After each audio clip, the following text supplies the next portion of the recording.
जब मैं 7 साल बाद लंदन से वापस आया तो पैसों के मामले में मुझे बैंक जाना पड़ा। वहाँ की ब्रांच मैनेजर बहुत ही खूबसूरत लड़की थी जिसने मुझे अच्छे तरीके से डील किया। बैंक के काम से फ्री होकर जब मैं घर वापस आया तो मुझे उसी ब्रांच मैनेजर लड़की की कॉल आई। वो मुझे कहने लगी कि आप अपना शनाख्ती कार्ड बैंक में ही भूल गए।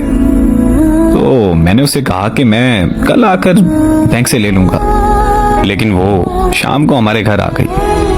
वो मुझसे कहने लगी कि मैं यहाँ पास में ही रहती हूँ। बैंक से वापस घर आ रही थी तो सोचा कि मैं आपको आपका शनाख्ती कार्ड वापस दे दी जाऊँ।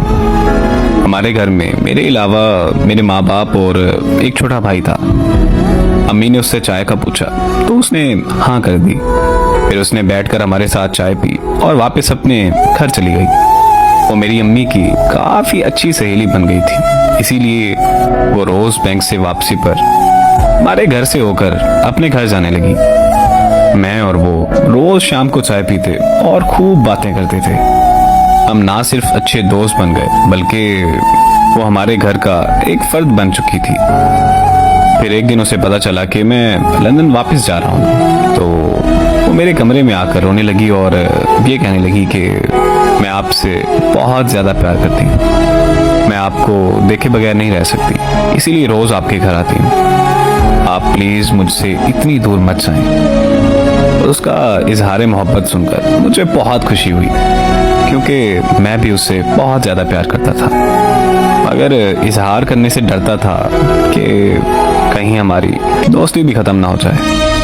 फिर मैंने उससे अपने गले लगाकर अपनी मोहब्बत का इजहार किया और ये वादा किया कि मैं उसे छोड़कर कहीं नहीं जाऊंगा।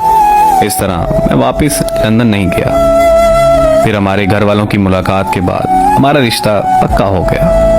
15 दिन बाद हमारी शादी रख दी गई। हम दोनों ने अपनी शादी की सारी शॉपिंग एक साथ की। हम दोनों बहुत खुश थे, लेकिन हमें क्या पता था कि हमारी खुशियों को किसी की नज़र लगने वाली है।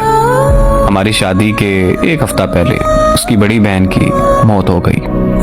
उनके घर में मातम सा छा गया। ऐसे हालात में हमारी शादी मुमकिन नहीं थी, इसीलिए हमारी शादी कुछ महीनों के लिए रोक दी गई।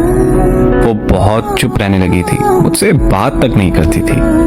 फिर एक दिन मुझे उसकी कॉल आई और वो रोते हुए मुझे कहने लगी कि मुझे माफ़ कर देना, मैं अपने बहनोई से शादी करने जा रही हूँ। अगर तुम ऐसा नहीं करोगी तो मेरी बहन के बच्चे रुल जाएंगे। और फिर रोते हुए उसने कॉल बंद कर दी। उसकी शादी वाले दिन मैं लंदन वापस चला गया और अब 3 साल बाद वापस आया हूँ।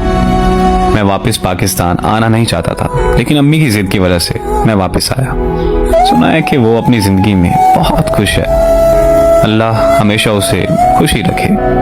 मुझे नहीं पता कि उसने जो किया वो बेवफाई थी या वफा, मगर मैं आज भी उसे बेहद मोहब्बत करता हूँ और मैं उससे मोहब्बत अपनी आखिरी सांस तक करता रहूँगा।